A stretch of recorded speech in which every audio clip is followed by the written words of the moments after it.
Time now for your forewarned weather.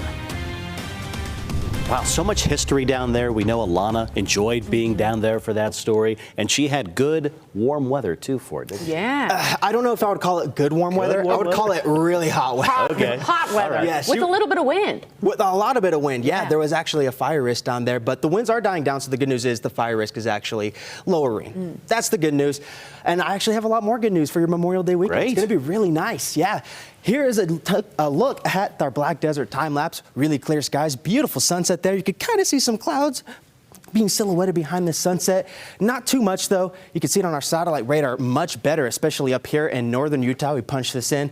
Going to notice that band of clouds really doing its work, but no precipitation just yet. If you look towards southwest Wyoming or Idaho, though, there is some precipitation, and that is going to make its way towards the northern Wasatch Front and Cache Valley by around 1 to 2 a.m. in the morning, but it's going to be very, very light. Brian Priest sent this picture out of Sundance. If it was a little bit too hot in the valleys for you today, Sundance is the place to be. They topped out in the 60s. A lot of the higher terrains topped out in the upper 50s to 60s today.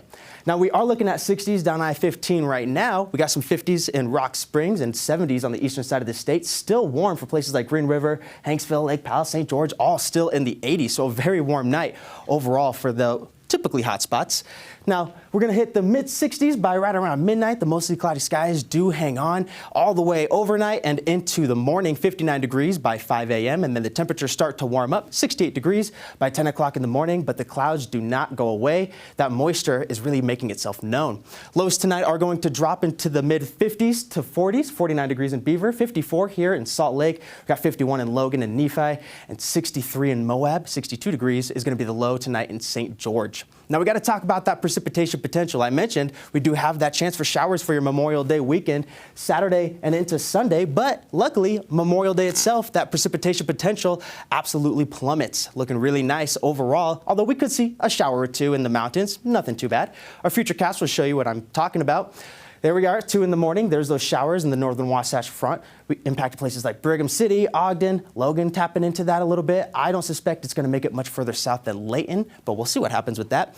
And as we get into tomorrow, right around noon, we're going to start to see those showers bubble up in the higher terrain, and then we'll start to see it in the West Desert. It's going to be moving from the southwest to the northeast, so it'll be impacting places like the Wasatch Front as well. However, we have a layer of dry air near the surface, so a lot of that could evaporate in what's called virga, and we tend to have really strong, gusty, erratic winds with that.